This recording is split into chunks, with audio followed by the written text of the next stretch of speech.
And welcome you all in the online classes of Bishop Academy. In the last class, we shall discuss about the numerical based on Faraday's law, and now we shall discuss motional EMF from Faraday's law. We have to discuss motional EMF. Motional EMF क्या होता है उसको समझने के लिए थोड़ा सा हमें समझना होगा. According to Faraday's law, there are necessary to induce an EMF to change in flux. The necessary condition to induce the current or induced EMF is change in flux. Change in flux means phi. Flux में जब तक change नहीं होगा time के respect में तब तक आपको इंड्यूस्ड EMF नहीं मिलेगा. अब आपका flux phi is equals to होता है B into A cos phi.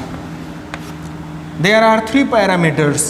First thing is magnetic field, second one is area, and third one is this is theta.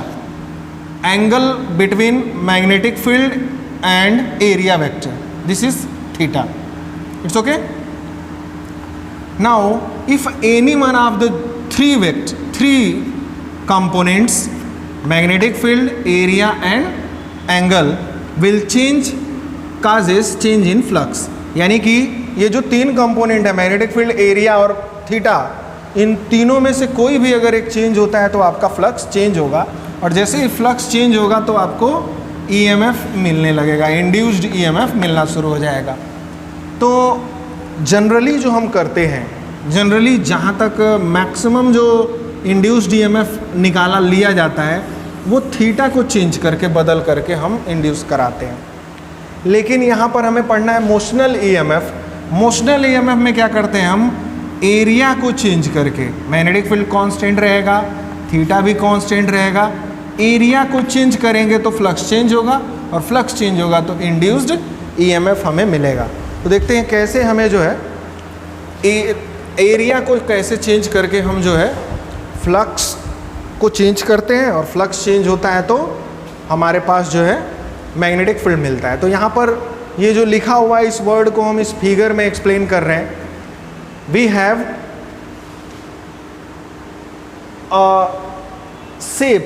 Shape is SR. There are a system like this.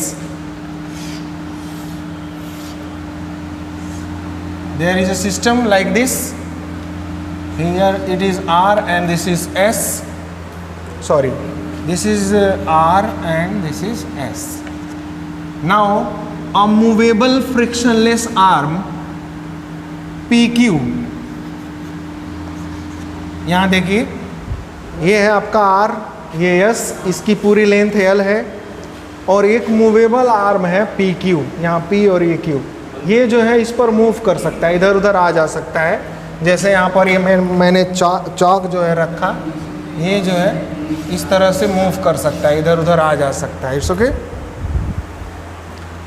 यानी PQ arm जो है movable है. RS का जो length है वो L है, PQ का जो सेपरेशन है वो X लिया हुआ है यहाँ पर. तो हमारे पास यहाँ पर दूसरी बात, यहाँ पे क्रॉस करके दिखाया हुआ है, यानी कि परपेंडिकुलरली डाउनवर्ड मैग्नेटिक फील्ड है. यहाँ पे ये जो क्रॉस दिखाए गए हैं ये क्या है, मैग्नेटिक फील्ड है, यूनिफॉर्म मैग्नेटिक फील्ड है जिसका direction perpendicular to the plane of sheet है. और यहाँ पर आपका जो ये PQ आर्म है, सपोज कर लिया जाए V वेलोसिटी से अंदर की तरफ मूव कर रहा है. इसका मतलब ये जो आर्म है ये V वेलोसिटी से अंदर की तरफ मूव कर रहा है. तो जो PQ RS है वो एक एरिया कवर करेगा, और ये V वेलोसिटी से PQ जो है इनवर्ड डायरेक्शन में यानी कि RS की तरफ मूव कर रहा है.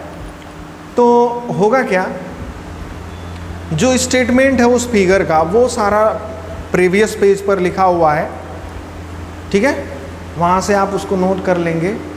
यहाँ देखिए ये PQ आर्म आपका इधर मूव कर रहा है. होगा क्या, सबसे पहले अगर हम यहाँ पर बात फ्लक्स की करें, देखिए फ्लक्स की बात करें तो flux phi is equals to होता है BA cos theta.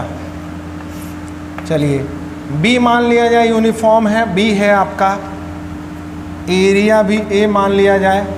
Cos theta की वैल्यू सबसे पहले आइडेंटिफाई करने की जरूरत है। मैग्नेटिक फील्ड देखिए परपेंडिकुलरली डाउनवर्ड है, और अगर इस एरिया वेक्टर का हम वेक्टर वो ड्रॉ करें तो प्लेन ऐसे है तो इसका एरिया वेक्टर जो है नीचे की तरफ ही होगा, इसका जो एरिया वेक्टर होगा वो भी नीचे या ऊपर की तरफ होगा, तो एंगल आपका जो है 0 डिग्री आ जाएगा। यहाँ पे कॉस 0 हो जाएगा, कॉस 0 का वैल्यू आपका 1 होता है, तो ये भी ख़त्म हो जाएगा।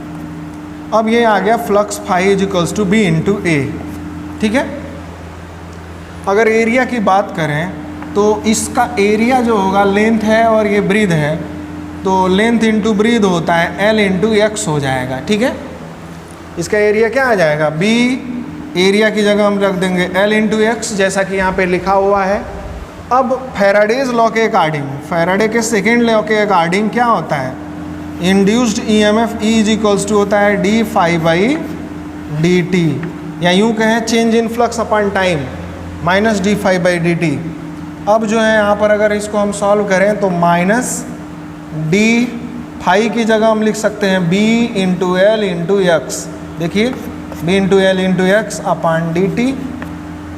बी और एल, न एल बदल रहा है न मैग्नेटिक फील्ड भी यूनिफॉर्म है, दोनों कांस्टेंट है, बाहर चले आएंगे, ये हो जाएगा D x by d T, D x by d T, ये माइनस। अब D x by d T को ध्यान से देखिए तो ये वेलोसिटी होता है, यानी कि माइनस बी एल वी, ये आपका इंड्यूस्ड ईएमएफ का बी एल वी फार्मूला हो गया। देखिए D x by d T को हम लिख सकते हैं बी एल वी, देखिए वही E is equals to B L B मिला हुआ है आपको, ठीक है। यहाँ माइनस साइन इसलिए हटा दिया गया है क्योंकि जो वेलोसिटी का डायरेक्शन है, जो वेलोसिटी का डायरेक्शन है वो डिक्रीजिंग ऑफ एक्स है, एक्स के डिक्रीजिंग डायरेक्शन में, इसलिए माइनस को हटा दिया गया है। इसी को हम मोशनल ईएमएफ कहते हैं। अगर हमें वायर पी क्यू का resistance of wire P Q is equals to R हो तो आई इज इक्वल्स टू हो जाएगा आपका E M F upon resistance या B L V upon R, ये करंट का वैल्यू हो जाएगा इस सर्किट में, B L V upon R, क्योंकि ई एम एफ आपका बी एल वी है, ओके। तो ये हमारा मोशनल ई एम एफ का फार्मूला है, बहुत ही इंपॉर्टेंट फार्मूला है जो बार बार जो है न्यूमेरिकल इस पर पूछा जाता है, बहुत ही आसान भी है। फ्लक्स निकाला हमने और फ्लक्स को हमने फैराडे लॉज में रख दिया और सॉल्व किया तो हमको बी एल वी मिल गया। अब देखिए फ्लेमिंग्स राइट हैंड रूल हमें अब जो है आगे देखना है। सबसे पहले तो हम ये जानते हैं कि फ्लेमिंग्स राइट हैंड रूल की रिक्वायरमेंट क्यों है। तो जैसा कि आपने देखा कि जब कहीं भी फ्लक्स चेंज होता है, चेंज इन फ्लक्स होता है, तो वहाँ इंड्यूस्ड ईएमएफ होता है और इंड्यूस्ड ईएमएफ जो है इंड्यूस्ड करंट को कॉज करता है। तो इस करंट का डायरेक्शन क्या होगा ये पता करने के लिए फ्लेमिंग्स राइट हैंड रूल का यूज़ किया जाता है। It means Fleming's right hand rule gives the direction of induced current set up in a conductor moving perpendicular to the magnetic field. It's okay? Then what is Fleming's right hand rule? If we stretch first three fingers, thumb, forefinger and middle finger mutually perpendicular to each other as shown in figure, and then the thumb represents the direction of motion of conductor, forefinger represents the direction of magnetic field, then middle finger represents the direction of induced current. It's okay?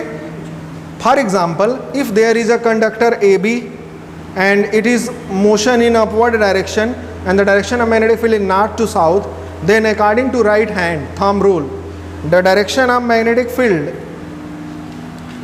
is represented by forefinger in this direction, direction of motion is represented by thumb, then direction of current, sorry, this is our right hand, it's okay, this is magnetic field, this is, then current flows through this direction which is represented in this figure.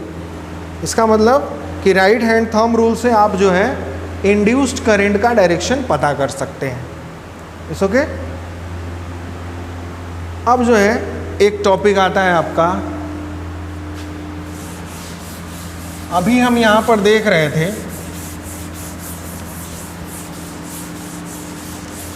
कि हमारे पास एक जो है ऐसा arrangement है जिसमें ये PQ जो आर्म है ये मूवेबल है, इधर की तरफ मूव कर रहा है v वेलोसिटी से। तो जैसे ही ये मूव करना स्टार्ट किया, इसमें एक current, induced current I setup हो गया, और जैसे ही EMF आपको मिलेगा या करंट मिलेगा, तो हम ये भी कह सकते हैं कि हमें यहाँ पर इलेक्ट्रिकल एनर्जी मिल रहा है। यहाँ पर कौन सी एनर्जी मिल रहा है? Electrical energy. अब बात ये आती है कि यहाँ पर एक न्यू फॉर्म ऑफ एनर्जी आपको मिल गया, तो क्वेश्चन ये उठता है, एनर्जी जो है कंजर्व होता है, एनर्जी एक कंजर्व क्वांटिटी है,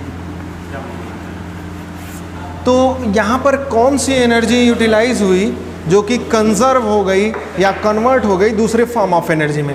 यानी कि अगर यहाँ इलेक्ट्रिकल एनर्जी प्रोड्यूस हो रहा है तो ज़रूर कोई ना कोई एनर्जी जो है यहाँ पर क्या हो रहा होगा? खर्च हो रहा होगा, जो इलेक्ट्रिकल एनर्जी में कन्वर्ट हो रहा है। कोई ना कोई एनर्जी का फॉर्म जो है इलेक्ट्रिकल एनर्जी में कन्वर्ट हो रहा है।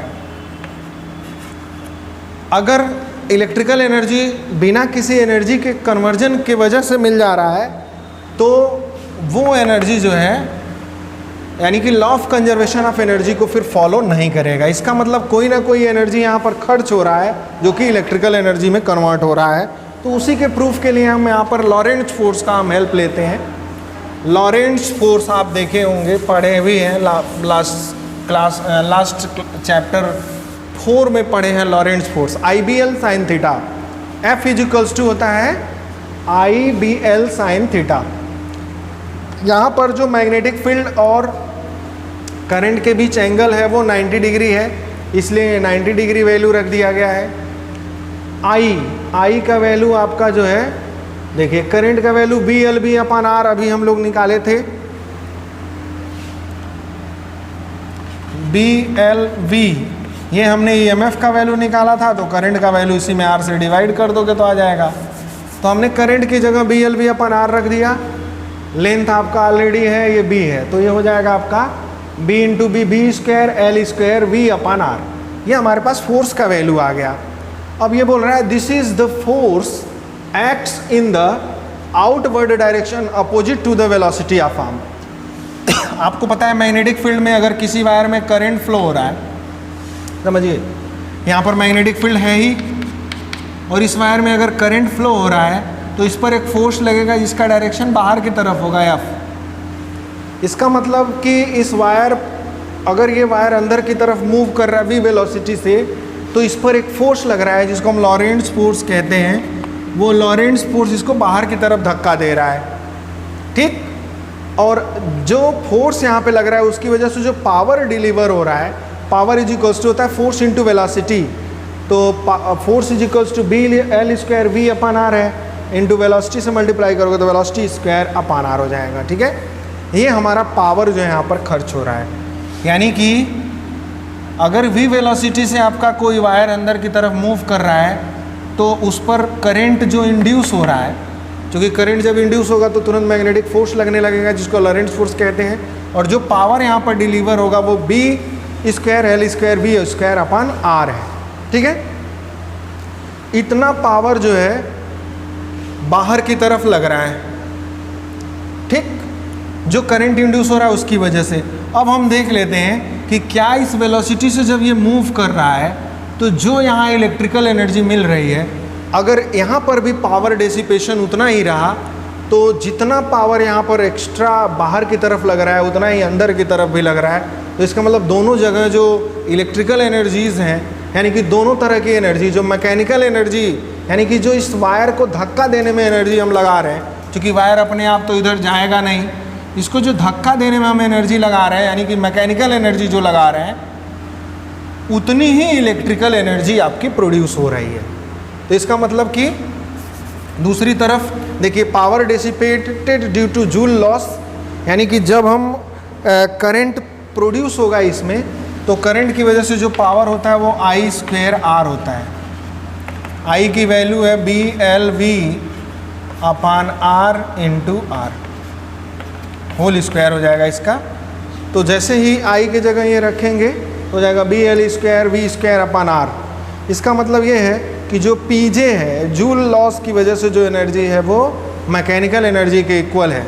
इसका मतलब सीधे सीधे तौर पे ये है कि अगर इस तार पर आप जितना भी फोर्स लगा रहे हो अंदर की तरफ मूव करने के लिए, तो जितना मैकेनिकल एनर्जी आप यहाँ खर्च करोगे वायर को अंदर की तरफ धक्का देने के लिए, उतनी ही इलेक्ट्रिकल एनर्जी यहाँ पर प्रोड्यूस होगी।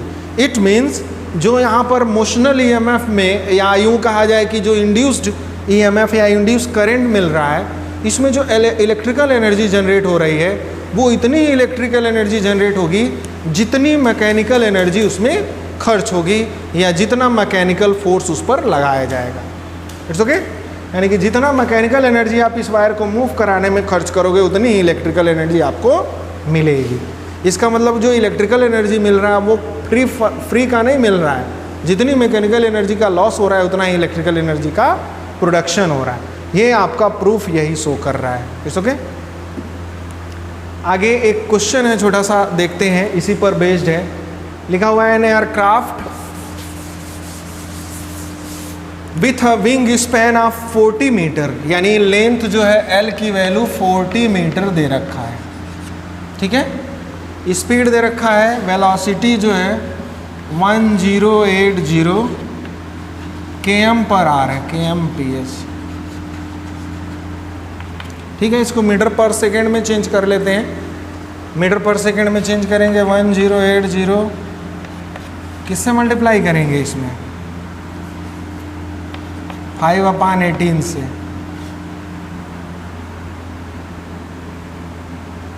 6 टाइम्स में ये जाएगा, 60 टाइम्स में 18, 6 108 और एक 0 है 6 टाइम में, 300 मीटर पर सेकेंड आ गया। Velocity is in eastward direction, देखिए ये ईस्टवर्ड डायरेक्शन में जा रहा है, ठीक है।